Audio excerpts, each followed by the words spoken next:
happy hour.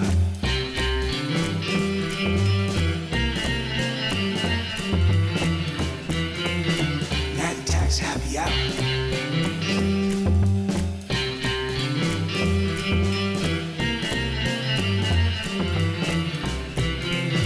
Night attacks happy hour. Dig. All right, so do we get credit for 55 minutes? Does that count as an hour?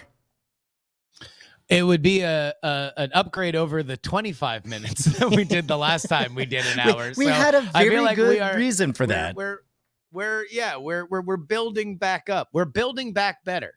Yeah, it's man, everything really kind of went to sideways between, you know, the Thanksgiving holiday and of course the earthquake to personal stuff and everything, but it does feel good to kind of get closer and closer to back on track. Yeah. No, it's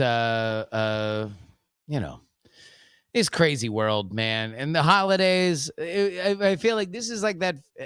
This has been such a weird year that Yeah, it's you ever odd watched the Newhart show? Remember how he woke up and it was all a dream? Man, this is a crazy world.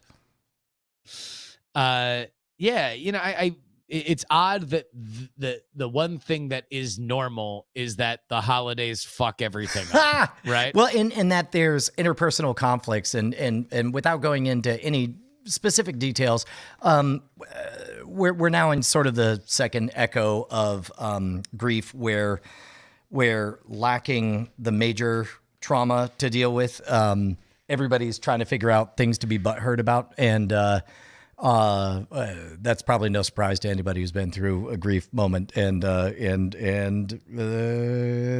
the thing that's happening, and that's all I'm gonna say about that. Yeah. I was just talking about days that, Well- like, you can't get your schedule right, but certainly when it comes to family stuff, that is also a major part of everything, and you are going through a XXXXX multiplier version of that. Yeah, and plus also like we're gearing up for a whole holiday season of firsts, without Jay and that kind of stuff. But I'm gonna leave that behind. That's not what we want to talk about. What do we want to talk about? What's something good that happened after Thanksgiving in the most notoriously slow news cycle of the entire year? And I suppose, like, I don't want to say good, but everybody's talking about the Iranian nuclear scientist that got hit. like that's all the news is, I guess.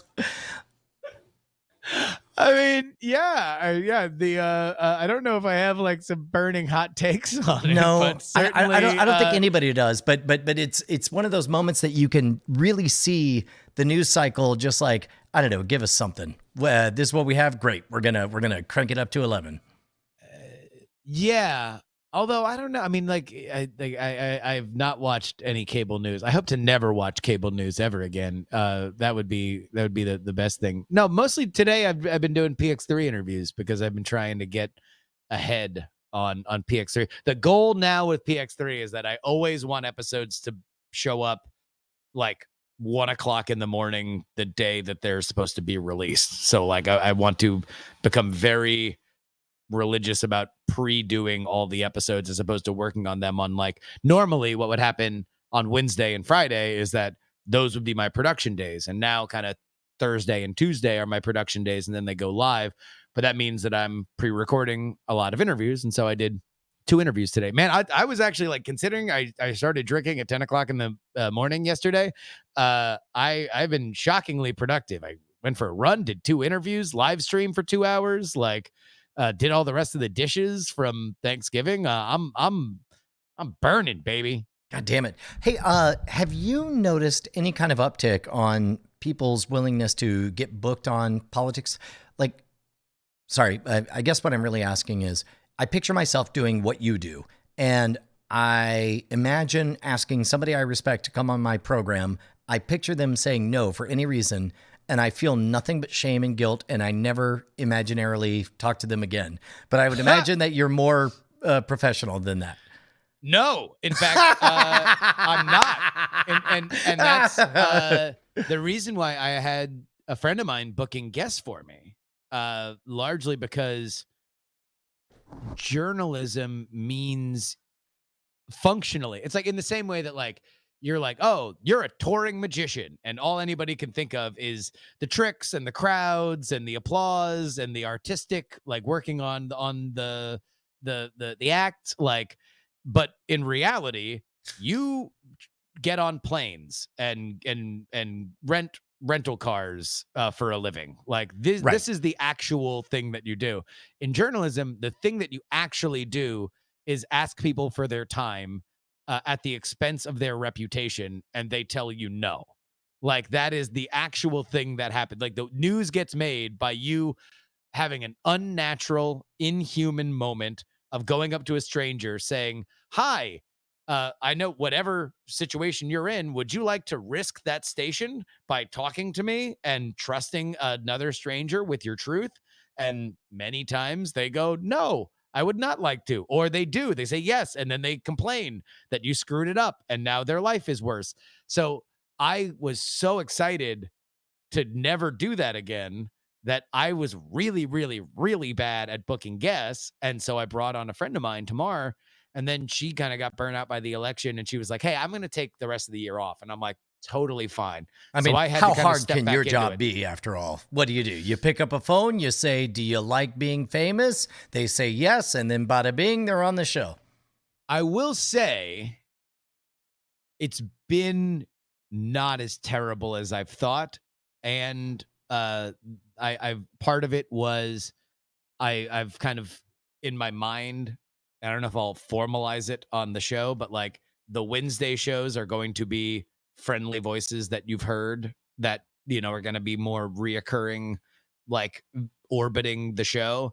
And then the Friday show will be people that I've never talked to or that are like academics or journalists or blah, blah, blah, people telling a very specific story that's kind of like a single use thing. And in that, it's actually been fairly, I've been fairly good about like when I read something I like, I now channel a Brian instinct, which is like, did you just see or read something that you like? Unapologetic fan letter. Yeah, that should be your first, unironic fan letter. Yeah. Your first instinct should be like, if you enjoyed the meal on your way out of the restaurant, like tip your hat to the chef and let them know that you really like their work. But now I do that in the form of, hey, I just read this thing of yours. It's great. Can I talk to you about it for 30 minutes on my podcast? And thankfully, the link I give to the podcast is from Apple Podcasts, where I have like 500 reviews and it's like 5 stars. And so it looks like enough of a big deal that I'm not asking, you know, for them to come on some crackpot thing. And so far it's been pretty good. Like I've had a pretty good success rate of people getting back to me and saying like, yeah, I'll come on. So it's like maybe like a fourth of the emails that I send out. But if I like enough stuff and I find enough stuff interesting on the internet, that's enough for me to fill the schedule. Yeah, that's one of those things where it's like, sort of like the goal setting. If you set a goal of booking this many people, then it's going to be frustrating. Similar to, we talked about health stuff, setting a weight goal or whatever. But it's like, if you just decide every day you're going to run 3 miles, then one day you look down and you've got abs and golden legendaries. But in this case, what you're doing is like, if you just make the habit of always reaching out and saying, your stuff is awesome, there is nothing to follow that up with. You know what I've noticed is I actually seem to do better when I'm not asking for anything, not even a, would you like to talk for a bit? Like, just like people, what happens is when you want to talk to somebody, most likely they have some kind of email client that will indicate all the previous times you guys have been talking. And then once you have a pleasant exchange of, your stuff is awesome, thank you, I'm glad you like my awesome stuff, end of conversation, then 2 years later, using the same subject thread, you say, hey, I'm about to do a thing. Would you like to be interviewed or whatever? And they're like, who the fuck is this? What the fuck is this about? And then they scroll down and you're like, this is that guy that said that nice thing to me 2 years ago. And then they're like, yeah, of course I will. So in that regard, I think that's a sharp thing to do.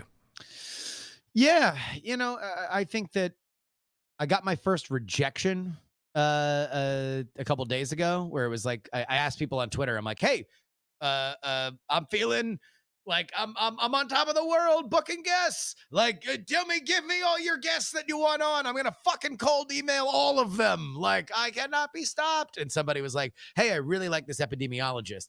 And I'm like, form email, found email, send thing. And she was like, "Yeah, I'm overbooked." And I was like, "Man, in another headspace, that would have like put an end to all of my enthusiasm. But because I've had good enough luck getting people on and I'm happy with where the show is, I was just like, well, you want to know what? Keep on trucking, lady. Maybe we'll see you down the road. Yeah. Uh, yeah. So what do you think the best way to get into that headspace of I could do no wrong, I'm going to keep on punching the sky from now forever? Like That- is there a way for you to reliably trigger that can't lose headspace? All right. This is my pandemic wisdom that I have gained from this hellscape of a year is that all the world is open to me as long as I control my patterns. Patterns are the only thing that matters. Action does not matter. Strategy does not matter. Motivators do not matter. Patterns matter. Like, so I'm in a very good physical place now. How did I get there? First, sleep. The basis of all patterns is sleep. It's like whatever you need to do to get like a solid number of hours of sleep that you base your day around. Doesn't have to be early. It's wound up becoming early for me, but like it could be 3 o'clock in the morning, wake up at whenever, right? But like you're figuring out the optimal sleep thing. From there, it's like, okay, well, formalizing the pattern of how do I build the show? Like, what is the thing that I do? When do I reach out to people? Am I carving out time and doing like just an hour of booking? Because otherwise, I have it right now. I have a list of stuff that I do that it's like, oh, email a this kind of guy, email a that kind of guy. And I haven't just done the research to do it. So it's like, I looked at my schedule for the week and I'm like, an hour, I'm going to do it. But it's like everything builds off the next thing. So it's like the sleep gave me the ability to reliably know when my meals were going to be. And so when I reliably knew when my meals were going to be, it became a lot easier to plan my meals. It became a lot easier to understand that, train my body that, okay, well, I eat this in the morning, I eat this in the afternoon, and I don't really have a dinner unless we're doing something.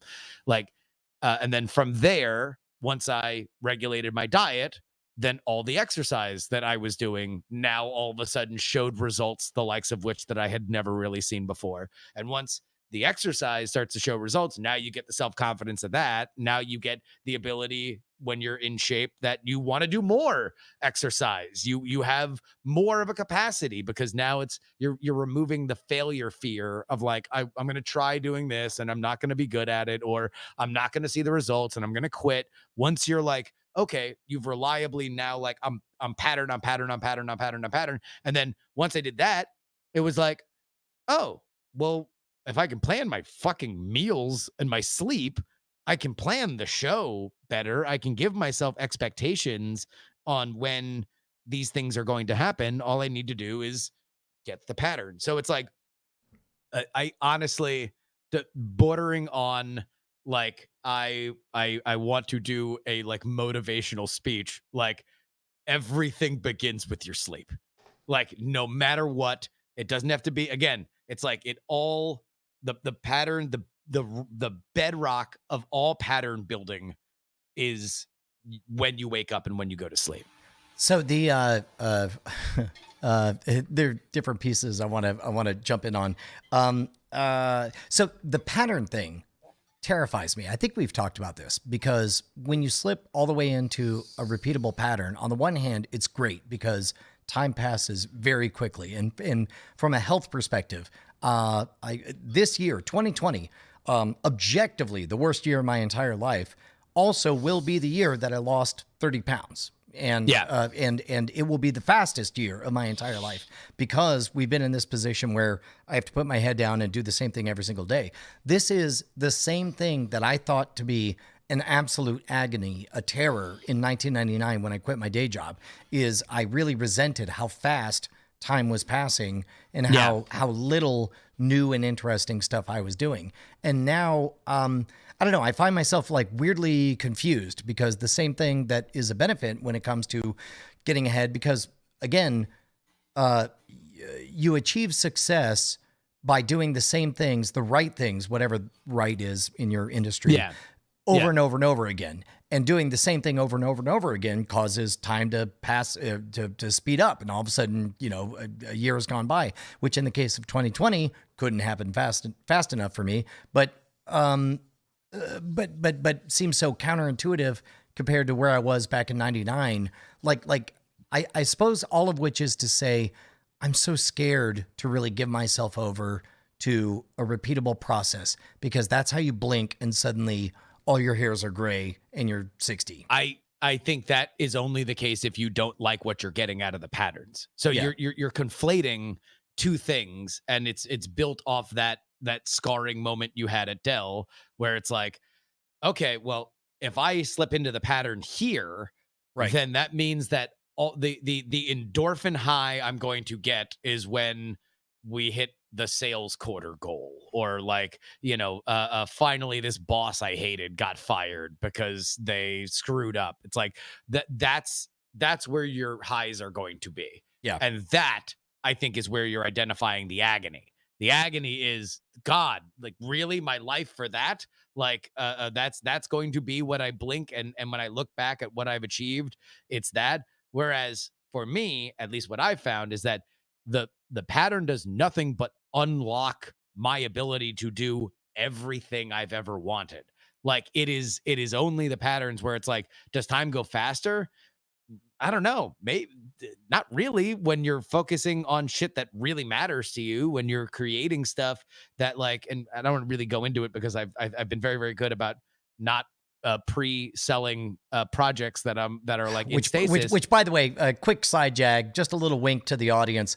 My goodness, all I want to do is talk about the secret things Justin and I are working on, like multiple things. That's all I want to talk to you about. Fucking really cool, right? But it's like, that's shit where, like, I feel fucking pride. I feel like these are processes that I am bringing to the fore, and like, they are the kind of projects that I never had faith in myself to do before, because they are not like deadline based projects. I am literally building these things so they're right, so they're good, so they're fucking like something that advances my career, and people say, holy shit, that's a great fucking idea.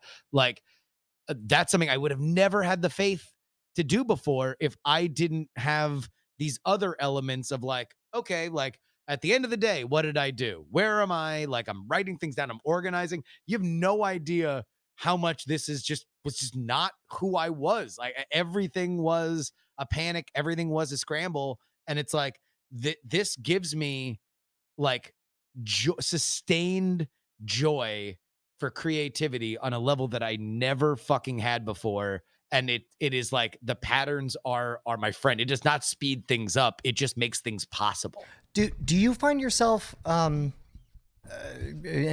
stop me if I'm probing unfairly, but like, do you find yourself kind of achieving a state of bliss where it's like, there's a tranquility where it's like, yeah, just keep doing this thing that's working very, very well, and more good things will happen? There have been few times in my life where I feel like I've achieved true write it in the Christmas card success, right? And many of them have come with Night Attack, like, the Diamond Club book and stuff like that. Like, those were great moments of like, oh, okay, the world has now noticed that we did a thing. But by and large, those were like things. Then the thing comes and the thing goes. This year with PX3, where I kind of bet after 2016 that I'm like, all right, keep at this for 4 years, and by the next election, things will pick up. And you look at that Patreon and it's like growth, growth, growth, growth, growth. And then the primaries kind of got heated up and it was like, now we're taking a little bit of a market regression right now, but still like a massive fucking I didn't want to uptick. poke too hard on that, but I assumed that would be the case, and I was wondering if it was as bad as one would fear. It's a number I don't like looking at, but You're like, so I'm, it's so simple, and you're right, because there are waves. For example, year over year for 11 years now, coming up on 12 years, the Scam Nation Scam School channel reliably, when kids get out of high school and suddenly have all summer to learn a new trade, magic tends to do well, and so there would be Yes. this kind of ebb and flow or whatever. It's a little bit different now in a COVID era, homeschool learning type thing, but it's like there are different times of the year that I can't get enough of the F5 button, and other times that I'm just like, ooh, how about I not even open that window? no, yeah, it's Like it's for a example, rollback. like right now, we're in the middle of the most important, commercial Yeah. part of the year for the online business. And so very much an F5 moment on scam stuff. And if there's an F5 on everything else, it's only to the extent that it informs me as to what I can expect when I F5 over at scam stuff. Yeah, yeah, it's pretty interesting. Like, I guess even if we're talking about confidence, like I feel confident that like, oh no, this is part of it. Like I succeeded so much that I got Taurus. That's rad. I got Taurus to pay me. I got people that like that put in money, that really cared about politics for this phase when a lot of people really care about politics. And then Sorry, when that you might have talked about this elsewhere. Taurus is an organization or no tourists. tourists. Got it. Like visitors. Randos. Got it. Randos. Oh, Yeah, okay, yeah. okay. For some reason in that moment, like you said tourists once, and then you said it a second time, and I'm like, is this like a shadow pack that is like No, sponsoring no. him? What's happening? No. Although that It would be was- I mean, great. Can we form a corporation of a super PAC called Taurus? It all comes round again. the shadowy Taurus organization. Yeah, yes, exactly. Are you working with Taurus? No comment. No comment. Yeah, it's it is something where like I can look at that number and be like, hey, that is success. That's what actual success looks like, is that I was selling Beatles t-shirts during Beatlemania, and Beatlemania repeats reliably every 4 years. And that means that like people likely tried it and they presumably liked it because they only quit after it was like kind of a phase that they wanted to get out of. So we'll see whether or not that continues month after month after month after month. Or are you kidding Then me? it'll be less of a It thing. has to. It has to because you've done so in general, neurolinguistic programming, everybody has overstepped their bounds, and it went from possible fringe science to largely pseudoscience, where they're saying like, look up and left, and that means you're thinking of this or whatever. But the core tenet of anchoring, I do feel like has merit, which is when, for example, when you hear the sound, and everybody knows what it sounds like, of their favorite soft drink, that hiss pop of it being opened, that is anchoring, and you cannot hear that and not instantly think of your favorite beverage. And there was some podcast that was a live thing, and every so often, like 15 minutes into every podcast, I could hear that hiss pop, and for the life of me, there's no way for me to know what drink they were opening, but in my mind, I knew it was a Diet Coke because that's what I had anchored it to. So likewise, yes, it's healthy to have a bit of arm shrugging, a bit of skepticism about like, well, let's hope this does happen every election cycle, every midterm election cycle, every whatever cycle. But also, I think in your heart of hearts, hopefully you understand, like that's an anchor. It's like you see some politics news and it anchors you. You hear that hiss pop and you think, man, I got to go back and find out what Justin's talking about. That's the hope, right? Yeah. And I do believe that like there is in politics X amount of like new names and faces are kind of minted every 4 years, right? Yeah. And by and large, what I think I did in the last 4 years was just establish my brand to be like discoverable. And now this next 4 years, we will see where it goes. But it's like that like this could be the like, oh no, this is like now you're in, right? You're in, and now you can book like politics is a tiny world. You can book any political guest. You have a hardcore audience. You have an element of financial stability, and now you can go forward and kind of do whatever you want, because like that's the one thing about politics is that by and large, I mean, maybe Me Too cleared out a few people, but like the same names that were there when I was a kid, they only leave when they die. Right. Like they're there. And even in then, there's a politics, they're there 50-50 for chance their fucking ever. offspring is still carrying the torch. God, Yeah. yeah. So it's like in terms of political media, I think especially because I don't have to worry about getting like fired Have you from anywhere. Okay. Like it's on. That perfectly segues to my next question. Have you thought about, since you're at a place where you feel like you've got the format down, you've got your ritual down, you've got your creative flow, embroidered? No, I like embroidered on a Christmas sweater. Yeah.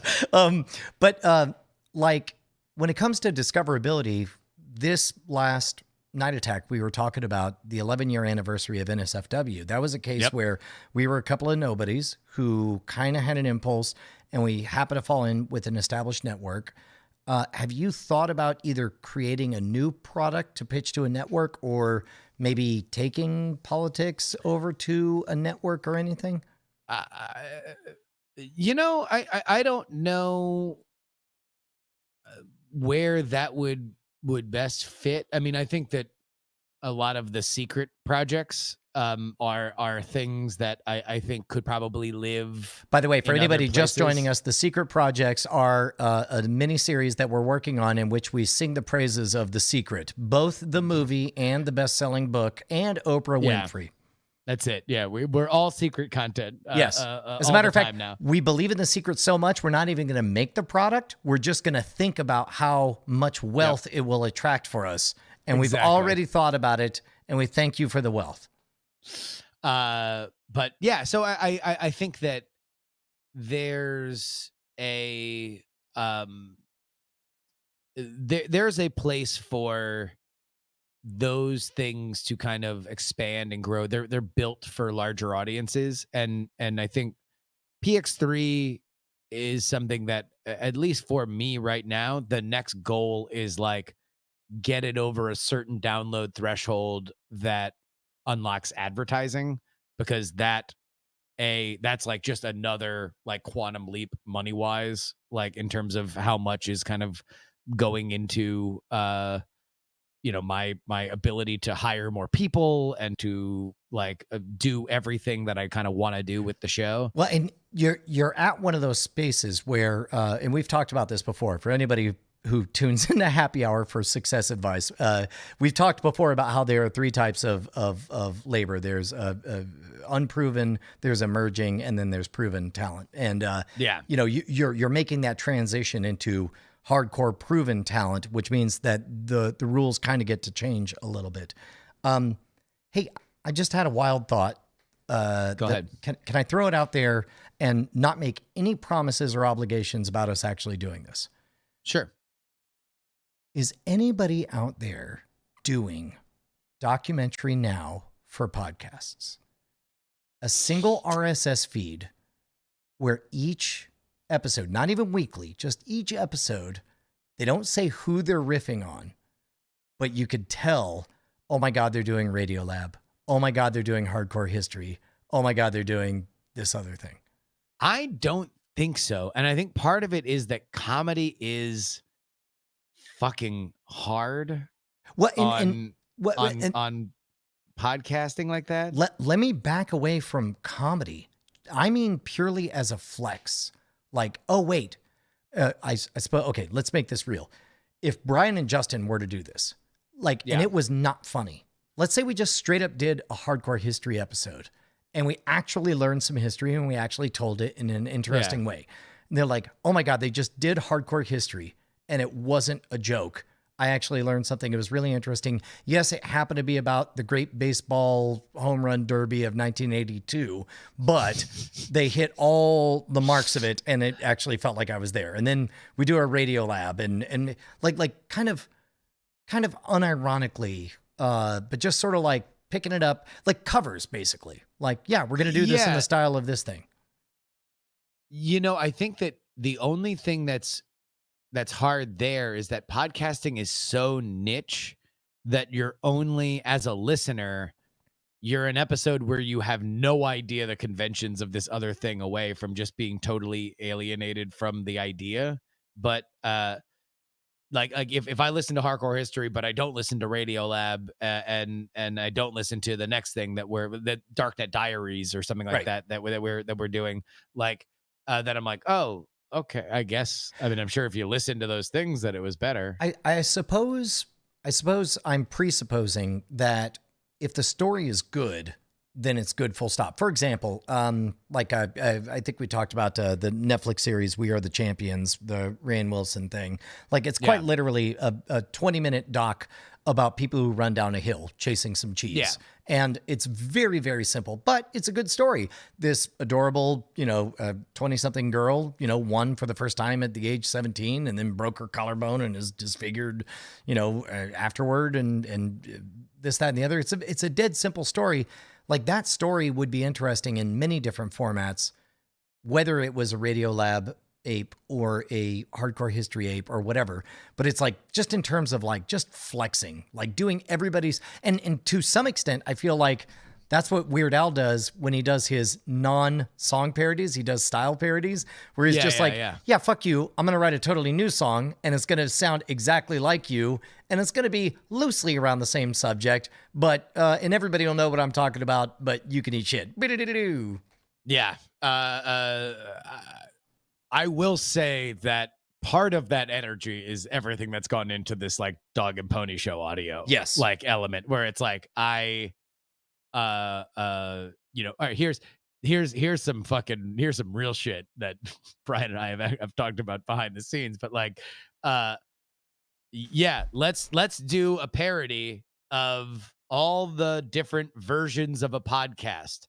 You got Hardcore History, you got Radio Lab, you got Radio Lab, you got Radio Hardcore Lab, History. You've got Hardcore History. You've got This American Life. And maybe Business Wars. 1,000 other This American Lives.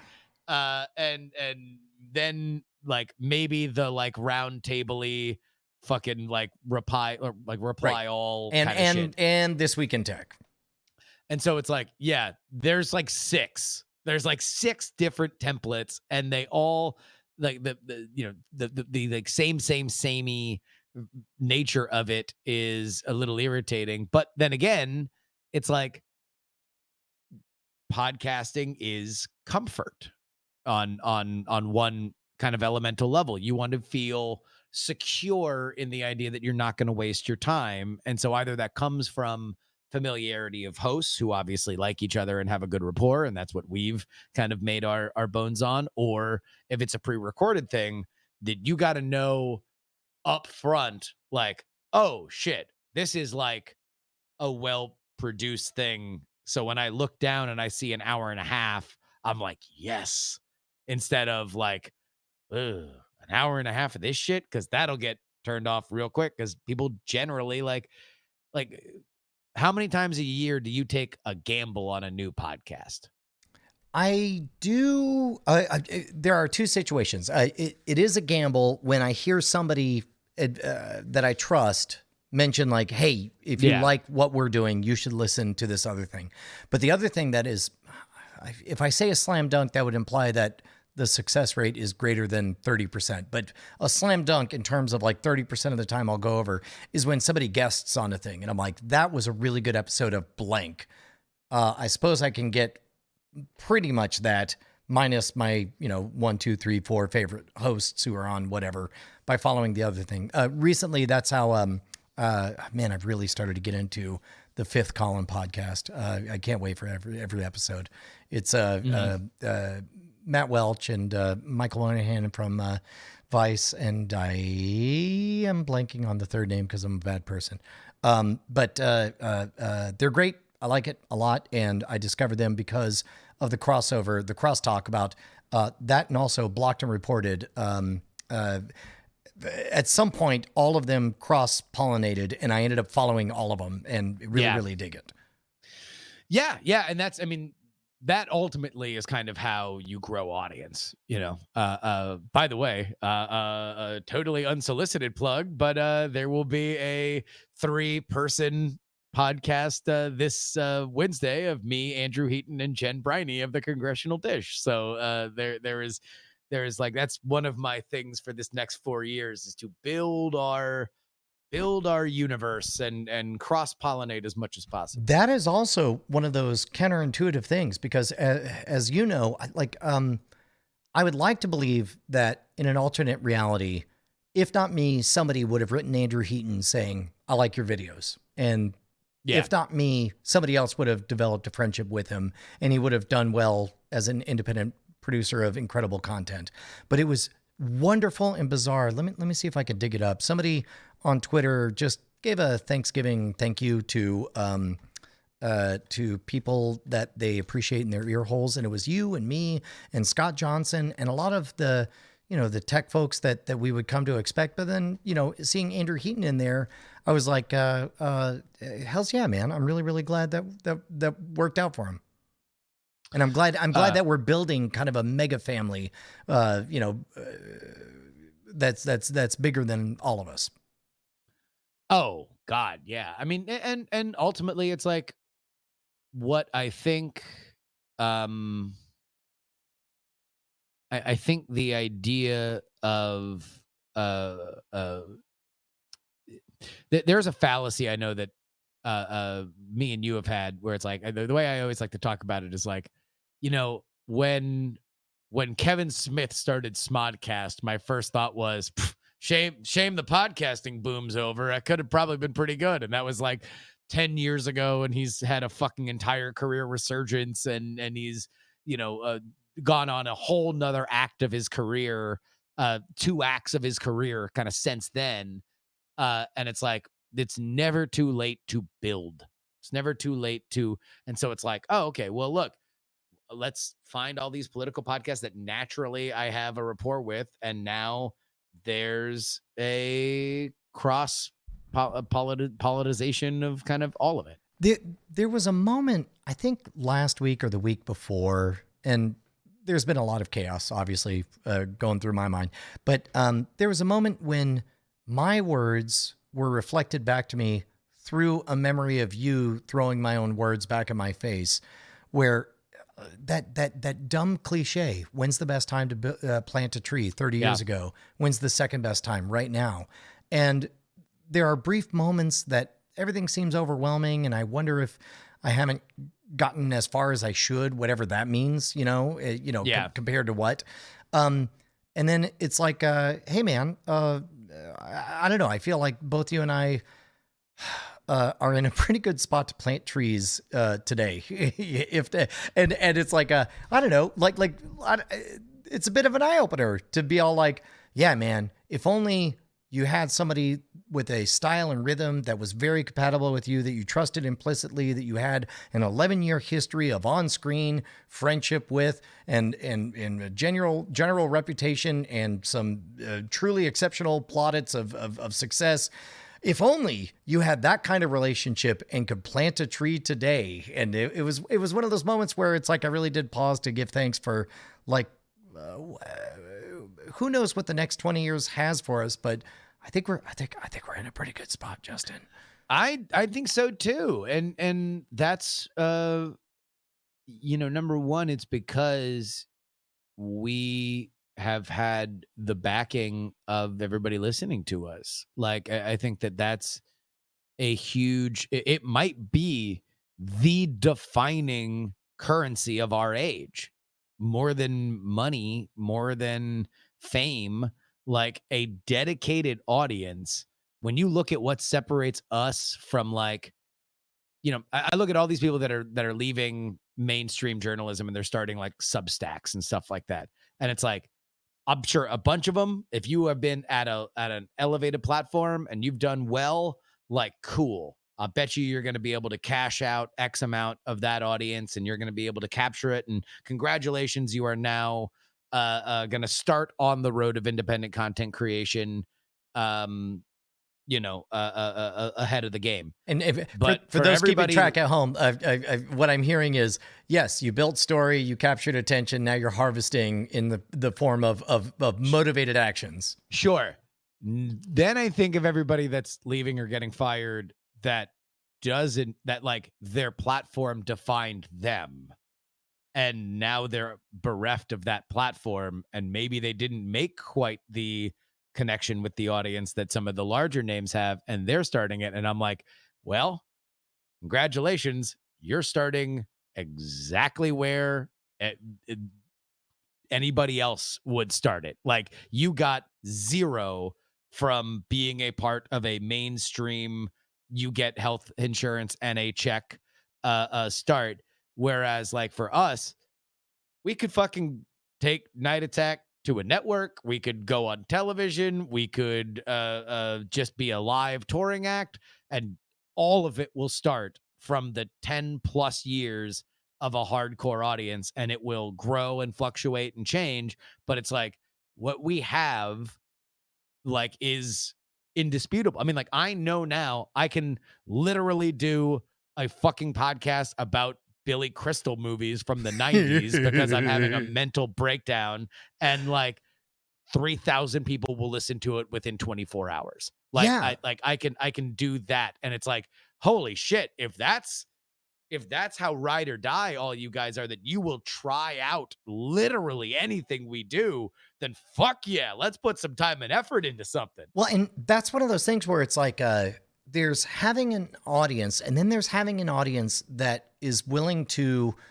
let you get various things out of your system. Like, let's take Kevin Smith, for example. It's like, I've been listening to Kevin Smith long enough. I don't know, 7, 8 movie projects long. I've heard ideas come in. I've heard as it got through the writing phase. I've heard as it got into the shooting phase. I've heard as it got into the marketing phase. I've heard as it's gotten to the complaining about the critics phase. I've heard as it's, being in the that's why this is all okay phase and all that stuff. And it's like, I'm still going to tune in, still going to listen. I can't get enough of the process. We talked about how, as a whole family, by the way, that was one of the best parts about Thanksgiving, was sitting down and watching 4 more episodes of the entire family cuddled together watching Community. And all 4 of us enjoy, or 5 of us, sorry, there's 5 of us. I mean, Callie's mainly playing video games, but whatever. Yeah. But it's like all of us enjoying it at different levels, some unironically just following the plot, some, loving the meta descriptions of everything, others enjoying the execution of philosophies that we've heard for years and years. I don't know. It's I really dig that. I mean, it's a audience.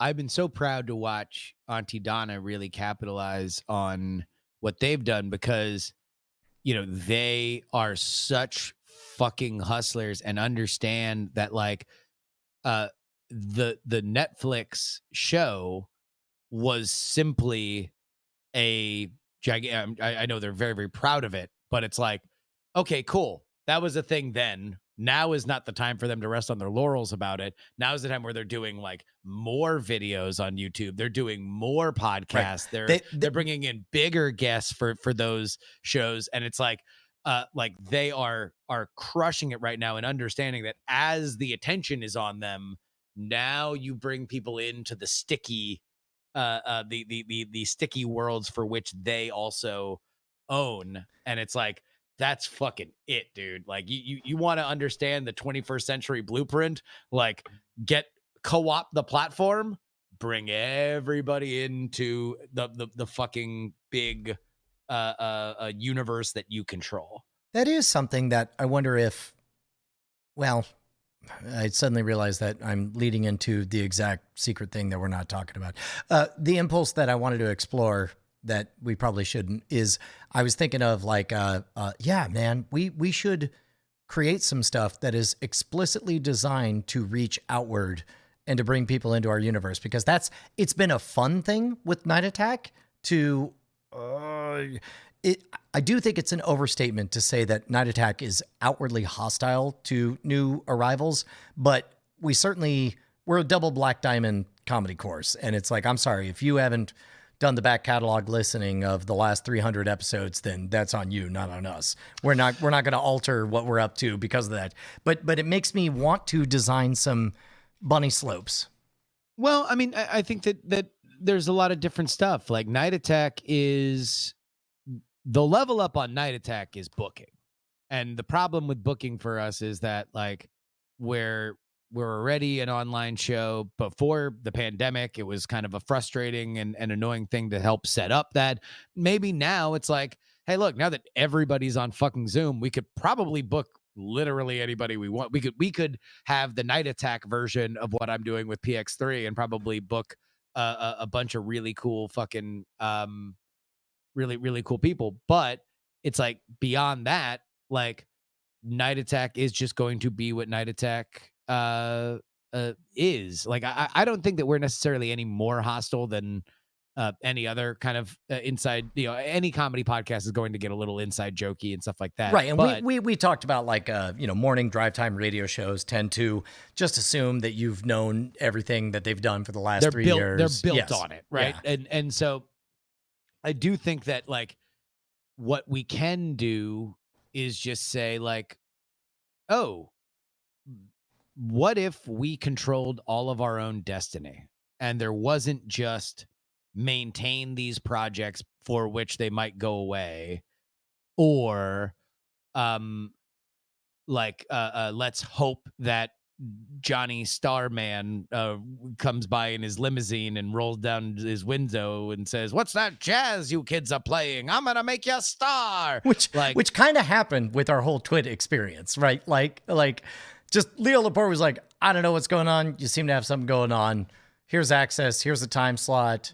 Yeah, well, here's virtually no money. Go." Colleen loved us and was like, hey, they should have a show. And they're like, what, are you going to fucking tell Colleen no? Like, no, nobody's going to tell Colleen no. So we got on there. But even beyond that, it's like, oh, shit, we're at a point now between the platform that you've built and the platform that I've built and the skills that it's like, oh, shit. Like now it's like before it's like, oh, well, we're going to do something. We're going to put some time and effort into it. And then we're just going to throw it out into the world and whatever. It's going to sit there. And now it's like, oh, wow, the media landscape has tilted so much that there's very few platforms that really matter, that can really fucking level you up.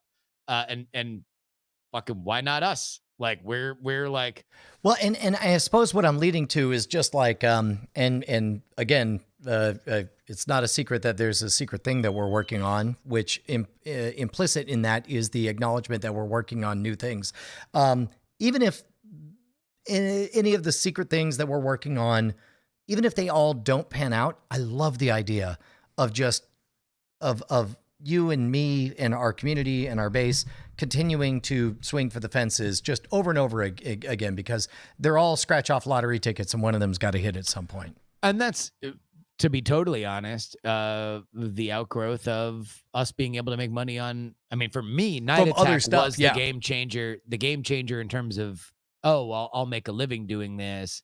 That combined with a few other things was like, oh, okay, well now I can at least keep the lights on and do it. And now PX3 has grown. And so it's like, okay, well that's now its own thing. Cool. I can keep that going. I can make that process intensive. I can continue to level that up. But at the same time, it's like, oh, okay, well, Raise the Dead gave me the confidence to say, oh, I can also do a periodical like thing, and I can put in the time and effort where people will say like, holy shit, that was really, really well done. Like, who edits that for you? And it's like, I do. Look at me. And so now for us, it's like, oh, let's just come up with ideas. Let's just fucking work on ideas. Like, who's going to tell us no? We're our own bosses. Like, we have, thank God to everybody that watches and listens to us and supports us. We've given us the fucking financial incentive to literally just create more stuff. Implicit in their support is continue to make shit that we'll love. And it's like, well, fuck. Like, if that's the call to adventure, then like, let's go. And yeah, there'll Sign be me trials and there'll be trials and tribulations along the way. But like, what would normally be something that we would just hang up our spurs and be like, fuck, we tried. It's like, now it's like, well, then what else are we gonna do? Right, Like, right. we're content It's creator like machines. yes. Even if we end up with $20 in a taco, we went on that adventure, and as a result, we have those XP. That's what nobody remembers. Is like, hey, yes, you're looking at your gold pouch. Sorry, I'm going to go metaphor. Stop me if you've heard a metaphor from me before. But it's like everybody's looking at their gold pieces and their inventory, and they're not looking at their XP. And it's like 11 years. Sure, you could point and say, well, your gold is not much more than it used to be, but our fucking XP is through the roof. 100%. 100%. Hey, And, speaking of which, I really felt that the other day when we did the Angry Chicken. And there was this moment, like, I think I sent you a screenshot of it. I reached out to Garrett and I'm like, was that too much? Too off the rails? Like two toddlers who clearly don't speak the language of Hearthstone as well informed as some of the top of best of breed do, running off into cash for gold commercials in the middle of your freaking show. And all caps, Garrett responds, "It was everything I'd hoped for." I loved it.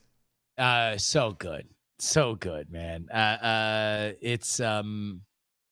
It was really fun. It was just fun to see Garrett and Joss again, especially now that their haircuts make them look like their evil brother and sister.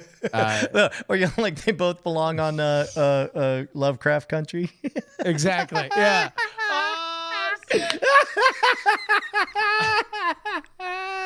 I didn't say that. You said that. Everybody, remember when Justin said that? Oh my God, that's so fucking funny. Yeah, it was just so good, but also it's like, that's great. I if I could spend most of my day, I mean, again, it's like, here's to circle everything back, and maybe this is where we can wrap everything up. Like, now I'm less worried about the day whiling away because I'm doing something that I don't give a fuck about for somebody that I don't care about, and I'm not going to take anything away from this. If anything, the more seductive way that I could totally fucking waste my day is literally just bullshitting with you for fucking ever and not getting productive shit done, not getting cool shit that we're going to feel really, really good about done. And like, that's the hard work. The hard work is like, I got to sit down and write another script. I got to sit down and re-edit this thing that I got good notes on. Like, that's the hard work. The easy, the seductive thing is that it's like, oh, I could just fucking sit with Brian and like, there's a version of this where Brian and I just are on Twitch 7 hours a day, just fucking off and like doing nothing. And that would be like, that could be successful, right? That could be a road to success, but it's not going to be the thing that I want to focus on. And so like, that's a beautiful place to be. If that's where like, if that's where I have to guard against the time going too fast because we're just fucking around, like, beautiful place in the world to be. There is, and we'll see whether or not this trend maintains, but there is kind of a trend that we've been seeing over the last year and change of you and I showing up just as a unit, like refusing to both call in separately to a Zoom meeting, but instead showing up fully Voltroned up with the Opal and the full duplex and the both of us being able to talk at the same time. And it's like, me refusing to take down the trappings of being live, like even if it's on a private phone call with some TV person or whatever, we have, an empty chat room and the logos and all that stuff. And it's like, no, we're doing the show for you. Congrats. Exactly. I hope you're enjoying it. I've been enjoying that twist. Crisp Nolan loves a twisty. It's dude, fucking awesome, man. You want to know what? I'm thankful. It's the start of the holiday season. You know, Thanksgiving just passed. I know for you, you're going through some real dog shit, but I think that there's a North Star here creatively that is fucking kind of like undeniable. And I'm glad that you're feeling the like the pull of, hey, like right now, like we're walking through the fucking muck and the mire, and there's some scary ass noises coming from around those bushes, and all of the fucking critters are out. But if I just keep following this North Star, like good God, like it's fucking making me happy now. Imagine a world that doesn't fucking have all these that perils. isn't Like, imagine a year that ends in something other than 20. Just I mean, Yeah. who knows what's possible? I mean, yeah, and like I know it's been insanely frustrating for you to kind of put a 3-year plan in action to have that headquarters and to have it be a place where people are Yeah, I you think know, I don't mind disclosing. I think in a private conversation, the way I phrased it was, motherfucker, I took out a mortgage to build a roach motel to attract talent and trap them here. And then all of a sudden, all the roaches figured out that you don't go to the motel or you can't go or whatever. but at the same time, when you like the shit you've learned, I mean, fuck, even on a production level of like you guys realizing like, okay, well, these pods we can run through X amount of episodes, like, but you have to be on top of it, and everybody's Right. got to fucking like hit their marks, and like we're trying to maximize time and effort. Like, what you are going to come out of this as is fucking fearsome.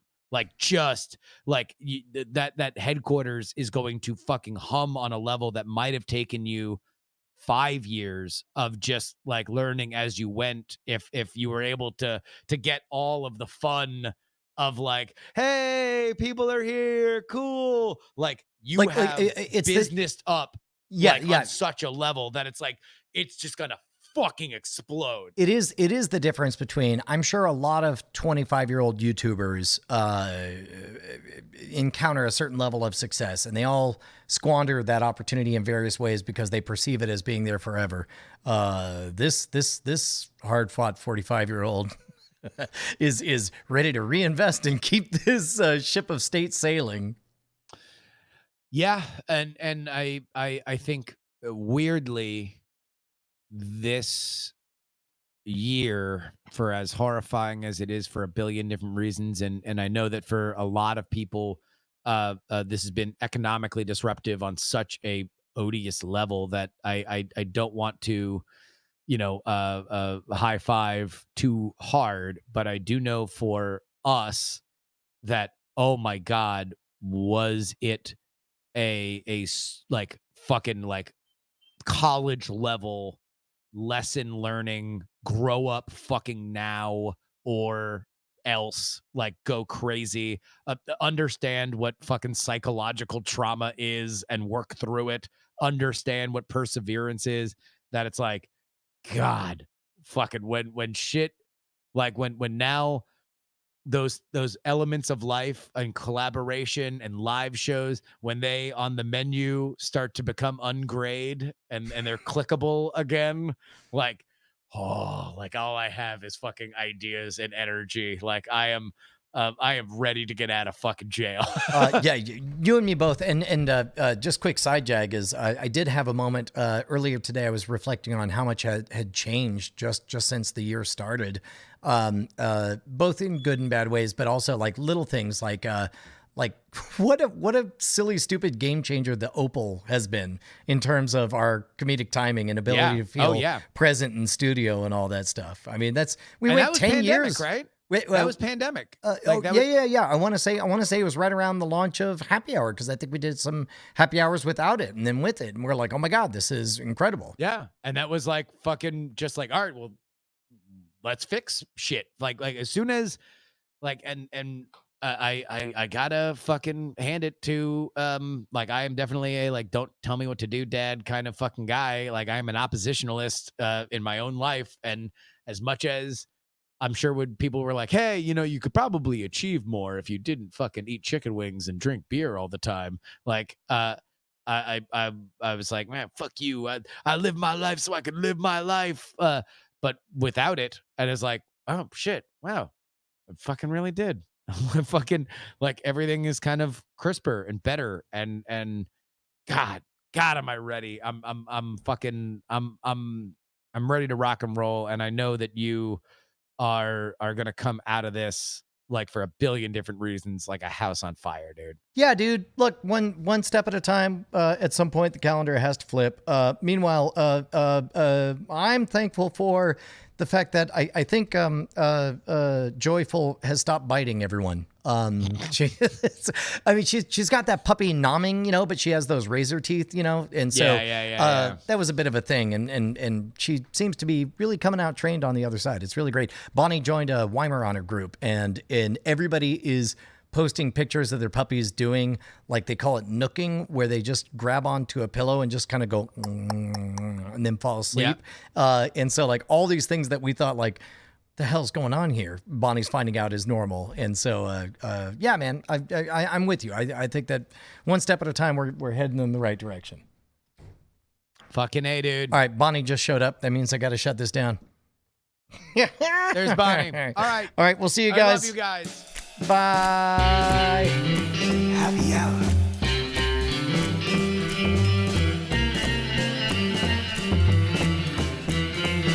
Natty Tax happy hour.